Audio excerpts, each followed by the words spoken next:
Welcome to Making the Rounds. Today, AMA senior news writer Brendan Murphy interviews Dr. Mark Meyer, a board-certified family physician and senior associate dean for student affairs at the University of Kansas Medical Center. He also serves as the chair of the AMA Academic Physician Section. In this episode, Dr. Meyer unpacks ways to spruce up your application packet in preparation for match. Here's news writer Brendan Murphy. Hello, welcome to Meet Your Match, a special series on making the rounds. I'm Brendan Murphy, senior news writer here at the American Medical Association. And today I'm very lucky to have the pleasure of speaking with Dr. Mark Meyer, senior associate dean for student affairs at the University of Kansas Medical Center in Kansas City. Dr. Meyer, it's so great to have you here. How are you today? I'm very well, and thank you. Glad to be here. Well, it's great to have you, and we've known each other for many years, and I'm so excited you could join us today because this is our first episode in this series, and we're going to go through the match, each step of the process as it happens for students, and you have a unique expertise as a student-facing dean. Today, we are specifically going to speak to the application packet and what goes in it and what students should do as they're finalizing it, and that includes the letters of recommendation, CV, your grades, other things of that ilk. So let's dig in.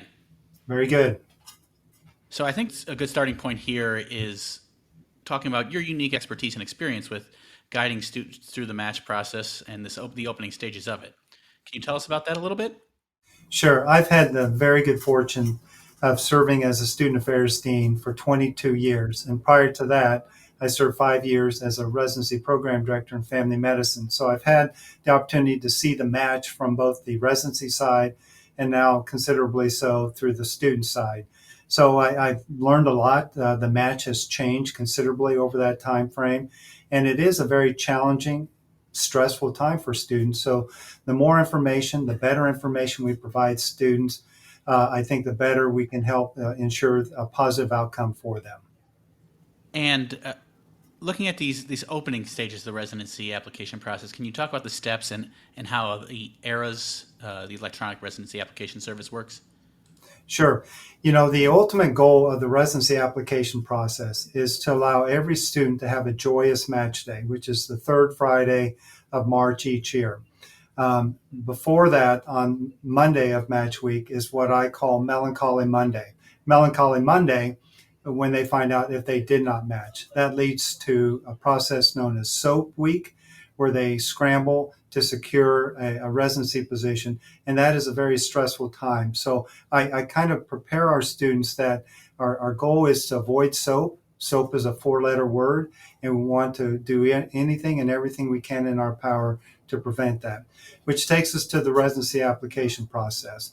There are several elements to that, one of which is a medical student's transcript.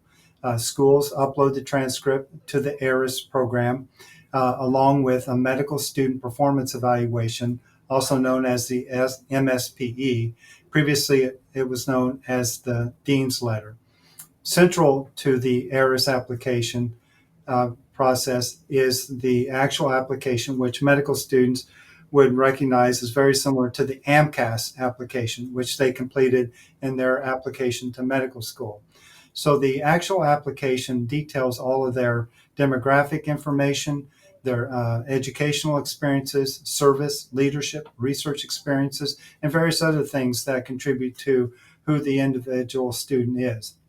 Also part of the ERAS application is a student's personal statement. And we may touch on that a little bit more, but it is very similar to the personal statement that was part of the AMCAS application.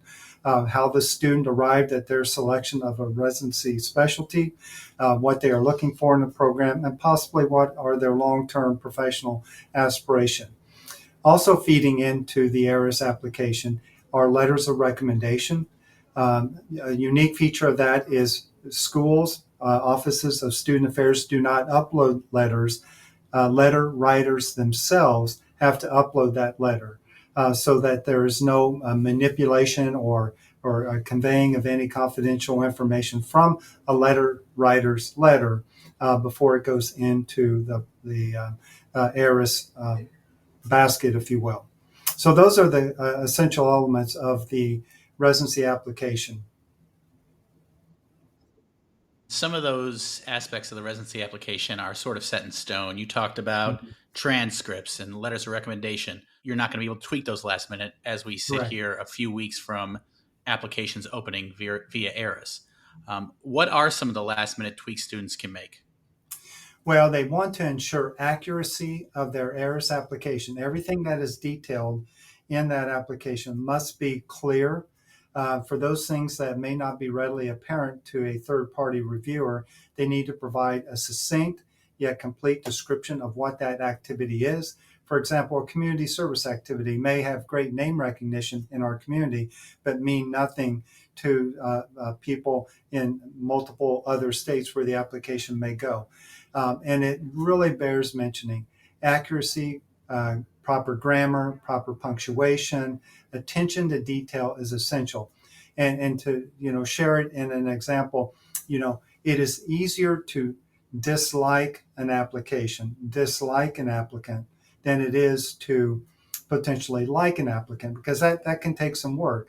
But if you see a grammatical error, it just makes you think, how is this individual potentially going to be paying attention to detail when they're on call, they're fatigued and stressed. So it's an extreme thing to make that decision, I know, but they are looking for ways to make decisions, and accuracy and clarity and preciseness is essential to having a most well organized and a competitive application. So you mentioned this at the top of the episode that you've been on the other side of the coin. Right now you work with students, but you've also been a residency program director. Yeah. So having been on both sides of the equation, can you speak to what are the most important aspects of the application and how Sure. residency programs view an application? Yeah. And let me just say, I have great respect for residency programs because it is a complex market, if you will, and residency programs can often be inundated with hundreds, if not even a few thousand applications for a relatively small number of spots at their program. And they have to have a system in place to sort those.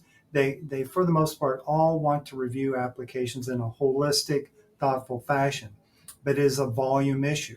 So they oftentimes use what are referred to as filters. And that is never optimal because it often stands the risk of shortchanging a really great applicant, but they are trying to deal with volume. So clearly some things that are low-hanging fruit, easy things to filter, unfortunately, are step exams. Step one, step two.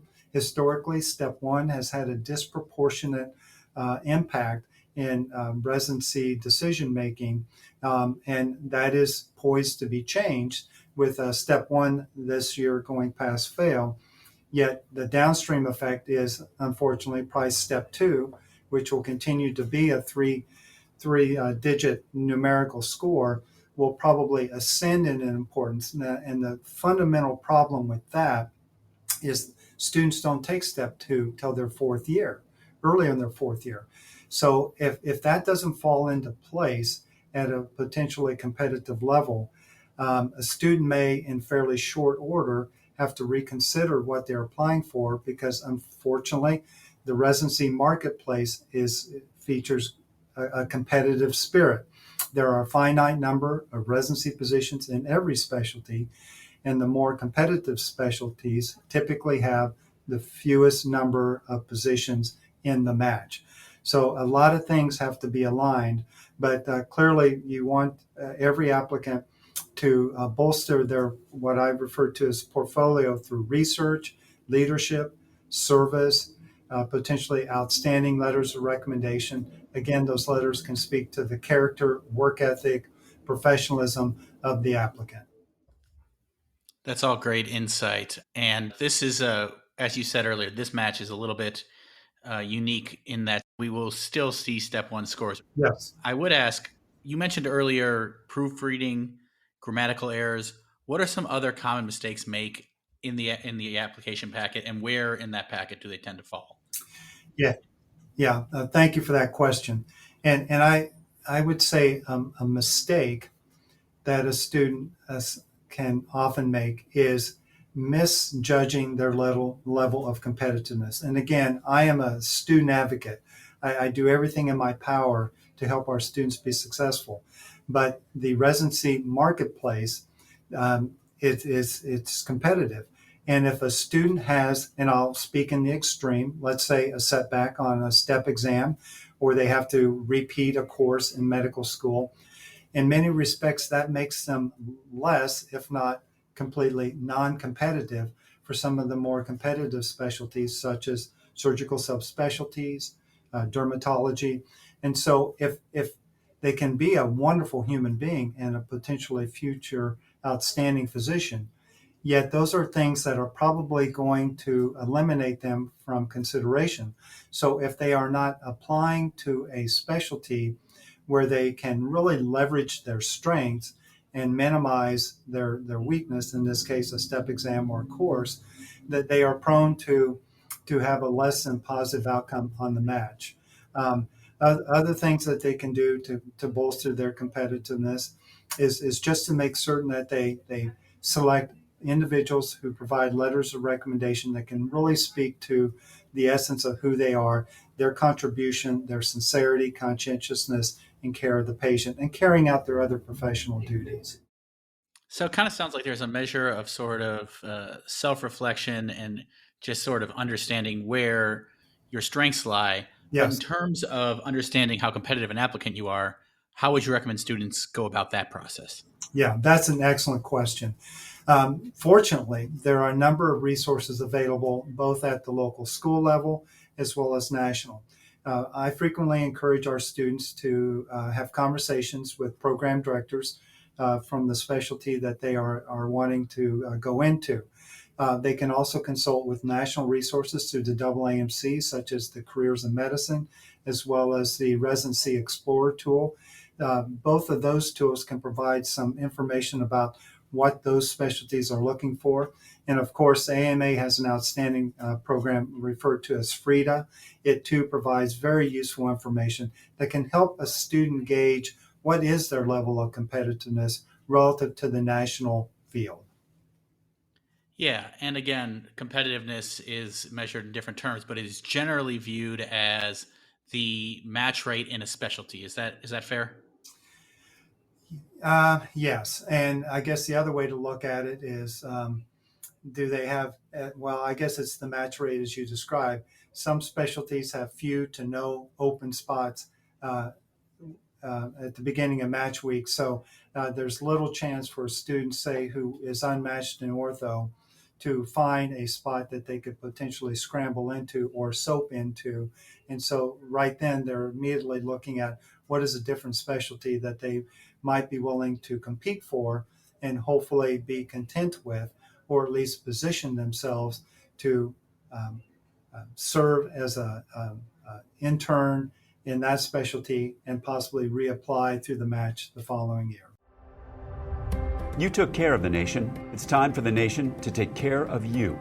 The AMA stood by America's physicians and patients during the pandemic, and we're not stopping there. We're fixing prior authorization, leading the charge on Medicare payment reform, supporting telehealth, fighting scope creep, and reducing physician burnout. It's time to rebuild, and the AMA is ready. To learn more about the AMA Recovery Plan for America's Physicians, go to ama-assn.org/time to rebuild.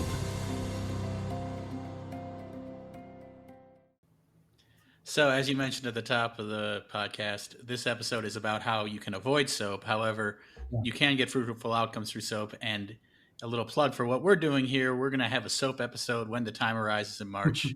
So Yeah. please stick with us as we do these. I would ask this. The application packet can be a little mathematical. How do you show your personality? How do you show your compassion? How do you show your skills in that packet?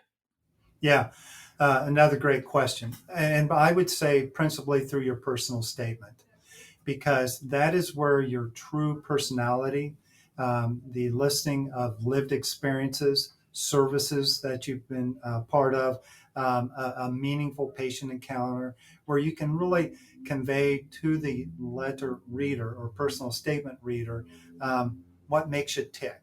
what makes you somebody that they might potentially want in their program that they can trust in the middle of the night in caring for a critically ill patient. And then you can, of course, build on that in the interview. Yeah, and I'll add this other tidbit. In the description of the activities in your ARIS application, service in particular, maybe you've been elected into some honoraries, such as Gold Humanism or Alpha Omega Alpha, AOA. Those honor organizations can basically serve as a indicator that you have met a high standard under the measurables of those two honor systems, and have brought some degree of recognition by your election into that. And that would generally be on the CV. Yes, the CV is typically a paper document that we keep, or electronic document that we keep during our professional career.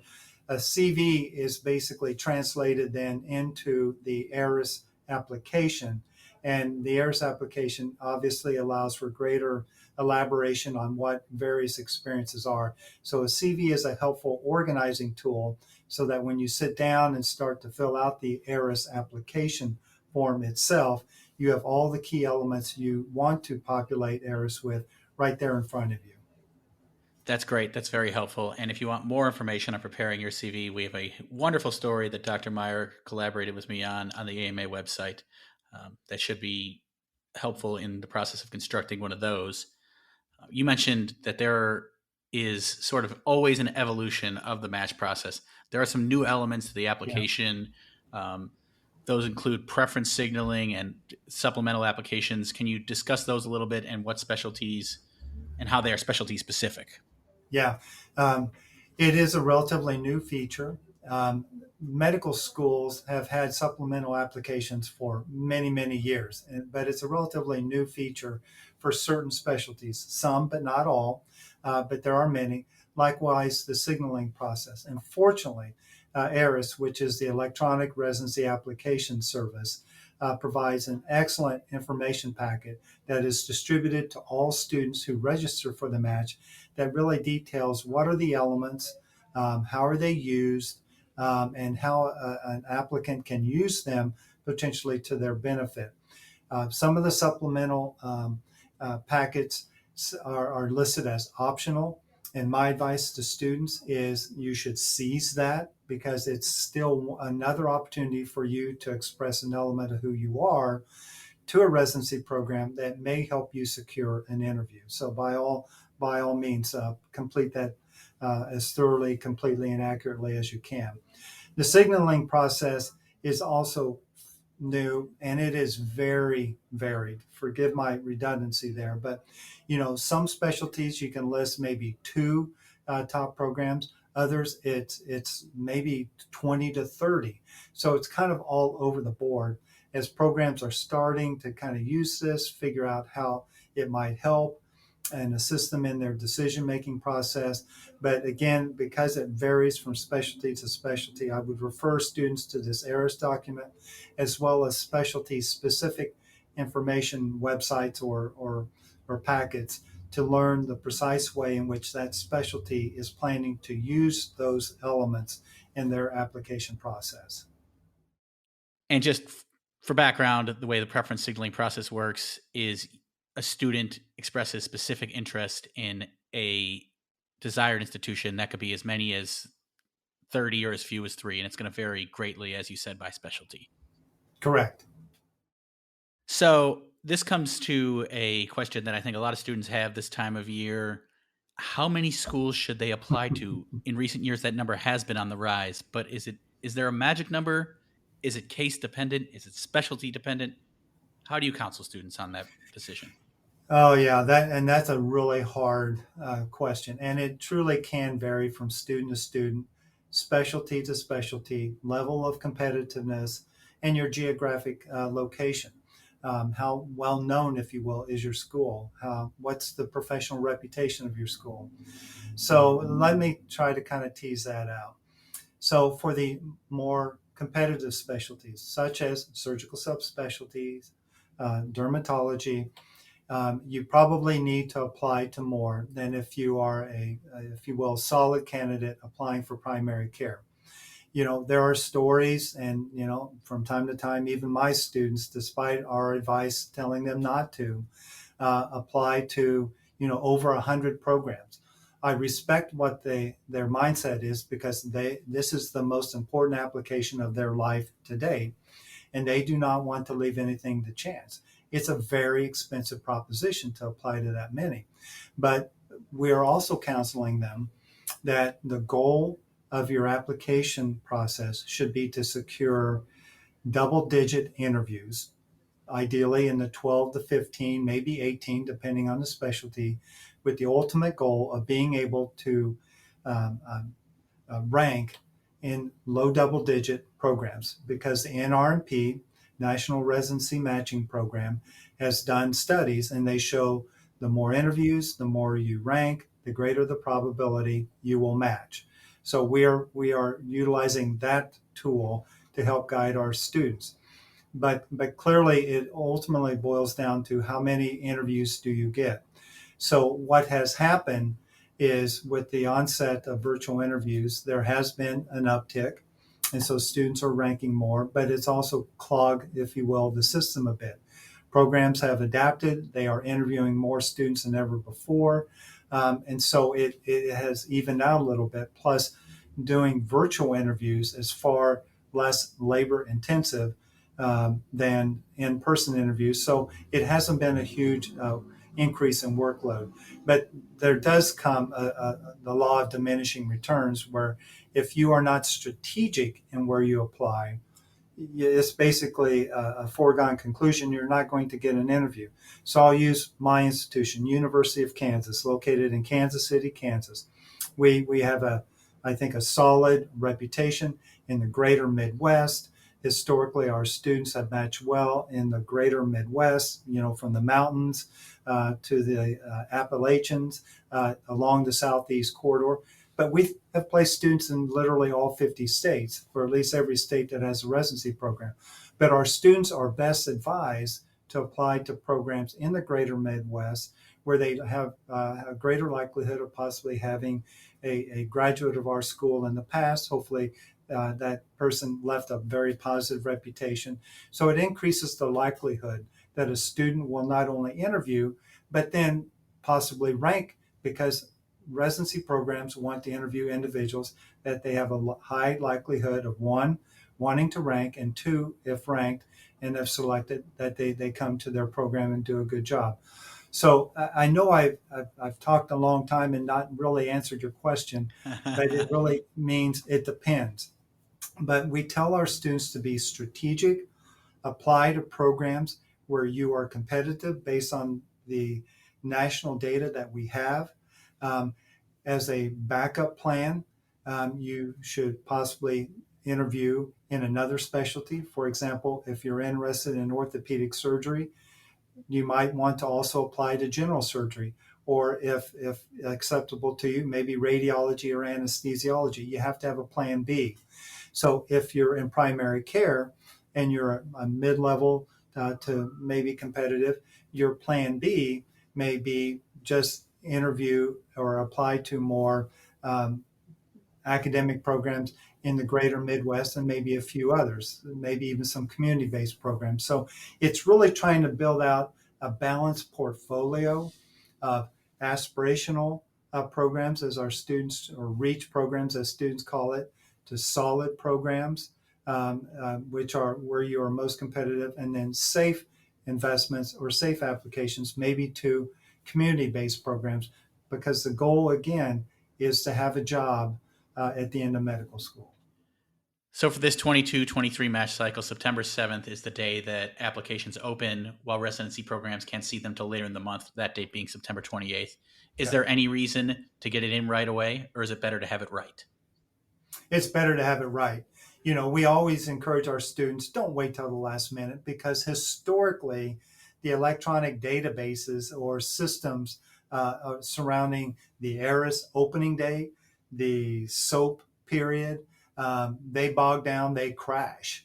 And so we really encourage our students to get it in there, put it behind you, clear your mind, and be ready to move to the next level, which is hopefully accepting interview offers. And I should also point out, we talked about supplemental applications earlier. The deadline for supplemental applications, if that's relevant to the specialty you're applying, is September 16th. With that, we've covered a lot of ground here. What didn't we discuss about these first steps of the residency selection process that are important for applicants?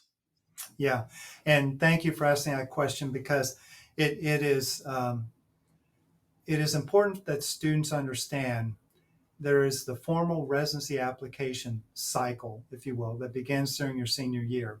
But your residency application begins as early as your first year of medical school, including your academic work, your service, your leadership, your research, your familiarity and developing professional relationships with faculty who may be future letter writers. And so it's not a wait till your senior year and put everything in place. You've got to build out your portfolio, your professional portfolio that places you in a position to be competitive.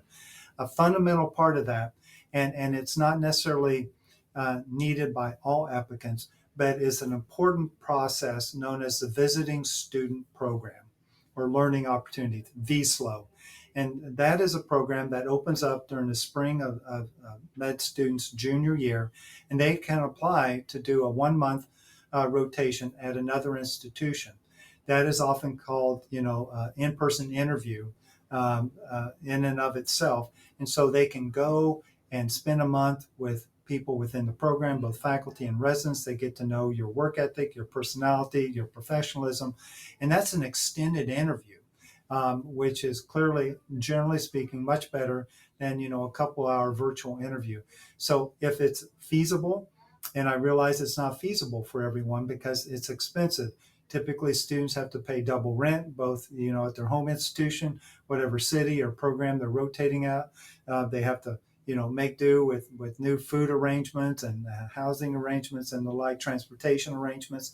But it really is something that some specialties, more than others, generally surgical subspecialties, they tend to place greater value on visiting students than say primary care does.